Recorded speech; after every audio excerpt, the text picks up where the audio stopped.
So yun guys, magandang araw. At unboxing tayo ng order natin na magnetron. Ito sa ginagawa nating dalawang microwave na yung isa digital, isa manual. So ito dalawa siya. Binuksan ko na yung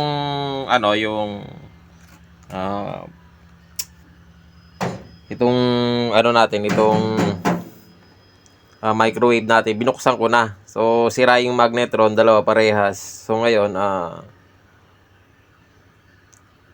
ito dumating na yung order. So unbox natin. Nagsabay sila, isang tindahan lang yung pinag-orderan ko nito para sana na lang deliver. So ayan, dumating na. Ano ba to? So, pwesto lang natin yung camera. So, yan medyo nakakasilaw lang. Pero, ito naman, kikita naman siguro. Yan. Sana good tong binigay sa atin. Ay, pinadala sa atin. Yan, naka-box pa talaga siya ng styro.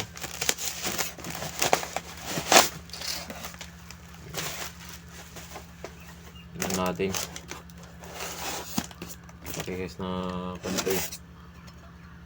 Yung isa kasi sira, tawag dito,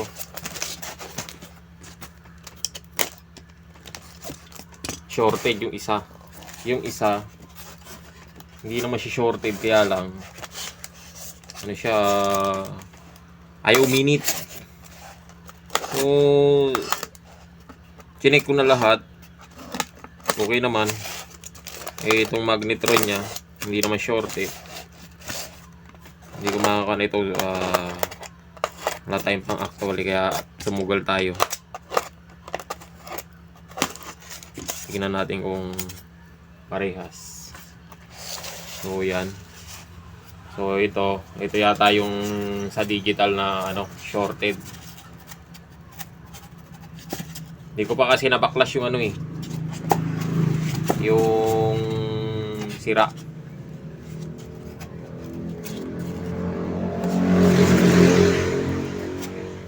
Pero nare-repair yung mga ganito kasi pag shorted eh. Kaya lang wala tayong so okay naman maayos naman siya. Ganda naman yung niya. Nare-repair yung mga shorted na ganito. Ang problema, wala tayong, ang kadalasan kasi nagiging problema niyan dito, to yung salpakan na to pag shorted, wala tayong ganito. Meron sana mapagkakahuyang sira, pero may nabibili daw na ganito siguro nga, kaya lang ito pina-order ko na buong ganito na magnetron para so yung isa ganito din, kaya lang ibang number nun. Yung sa yon sa manual. Ito kasi digital to, alam ko So dito tayo sa manual, tignan natin kung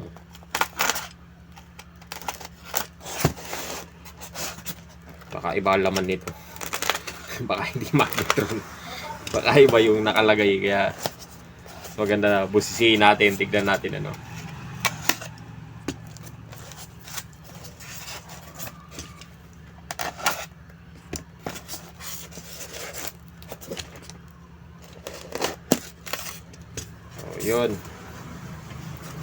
Magkaiba kasi sila. Yung isa, ang numero ay M24 FB -610A.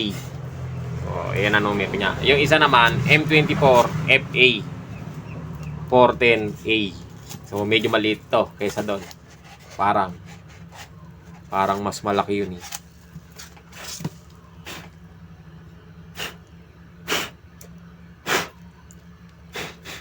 So bago pa naman. Wala namang bahid ng suriin natin. Pero okay naman. Mukhang okay naman. Ayan, gallons. Ito yung ano, sa manual. So, ito, sasalpak natin. Tignan natin kung aandar. So, salamat nga pala sa nag-deliver nito kay Kuya Rider sa seller. Maraming salamat sa inyo. Okay naman yung dineliver niyo. Wala naman damage.